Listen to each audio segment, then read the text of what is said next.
Bonjour. Aujourd'hui, on va parler du fait que tu n'as que des mauvaises raisons pour ne pas aller en friperie. Je crois t'avoir déjà dit que j'ai découvert la friperie solidaire en Emmaüs. T'as de tout là-bas, des meubles, de l'électroménager, des livres, des peluches, de la vaisselle. Mais ce qui va nous intéresser, c'est surtout les vêtements et les accessoires. Il y a des pins aussi.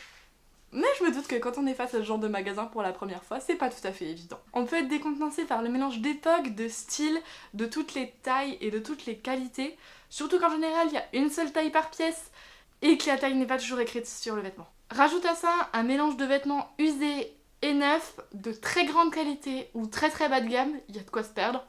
Et perdre espoir. Mais voilà, il y a des milliers de bonnes raisons de dépenser tous les samedis dans l'Emmaüs le plus proche de chez toi le prix d'un menu best-of. Tu peux penser ce que tu veux à propos de la friperie et d'Emmaüs, mais je sais pas à quel degré t'as conscience que la mode ça pollue.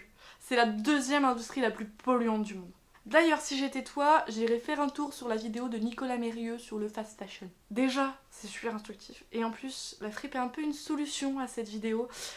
Une manière de contourner le truc. Je veux pas faire la fille, mais H&M, Zara et compagnie, c'est quand même pas très éthique et responsable. Je veux dire, on achète tous des vêtements là-bas de temps en temps, mais on sait tous qu'il y a des enfants qui travaillent, des ouvriers payés à coups de trick, des usines qui s'effondrent, ce genre de petits détails. On aime s'habiller pour pas cher et en avoir plein d'autres armoires, de manière à changer de tenue le plus régulièrement possible et pouvoir l'adapter à notre humeur, à la météo, aux tendances, à tout ce que tu veux. C'est quand même plaisant de pouvoir choisir une partie de l'image qu'on va renvoyer aux autres, c'est quand même super chouette de pouvoir mettre des choses qui nous plaisent et qui boostent notre confiance en nous, dans lesquelles on est bien et avec lesquelles on s'amuse. Donc t'as compris, la fripe c'est écolo et c'est chouette, c'est éthique et responsable, tu sais où va ton argent et c'est trop bien. Mais malgré ça, tu peux quand même avoir de mauvaises raisons de pas vouloir. Par exemple, il y a des gens qui pensent que c'est sale. C'est vrai que c'est pas toujours super avenant. En général, les Emmaüs sont dans des anciens bâtiments industriels ou des hangars, des choses pas forcément très glamour. Mais les vêtements sont propres. Je veux dire, ils sont lavés.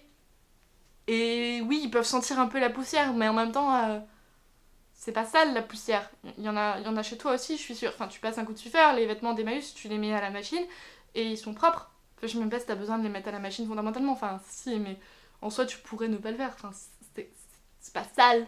Après, c'est aussi à toi de regarder quand t'achètes un vêtement ce que t'estimes qui est sale ou pas. Si par exemple t'achètes un manteau et que tu te rends compte que sous les aisselles de la doublure, il y a des traces, enfin c'est jauni à cause de la sueur, tu peux faire le choix de ne pas l'acheter. Mais tu peux t'en foutre parce que si tu le laves, même s'il y a des traces, c'est pas de la saleté.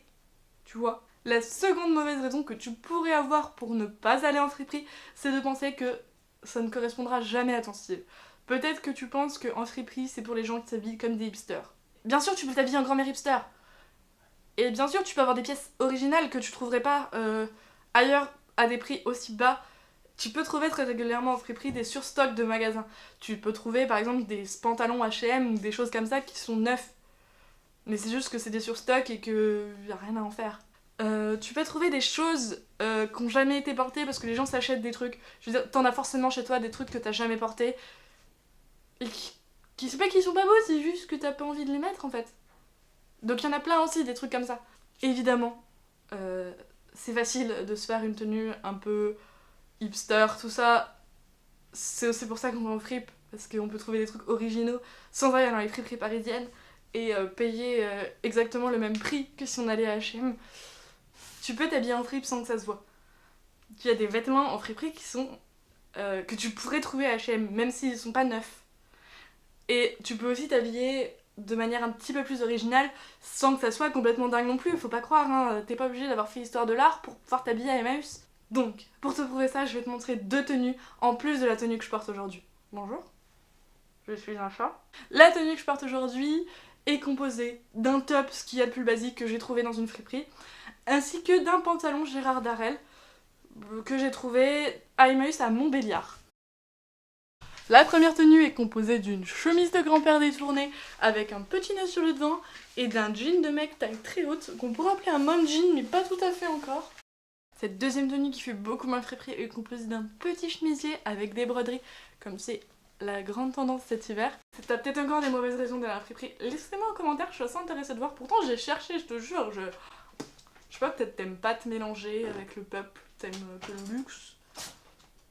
ou t'es pas à l'aise avec l'idée de donner de l'argent à des pauvres, ou les associations caritatives, ça te donne la gerbe. Enfin, celle-là, j'y ai pensé, en même temps, je me suis dit qu'elles avaient pas vraiment leur place dans la vidéo. Je suis pas sûre que beaucoup de personnes aient ces raisons-là. J'espère pas. Allez, au revoir. Je te dis au revoir. Au revoir.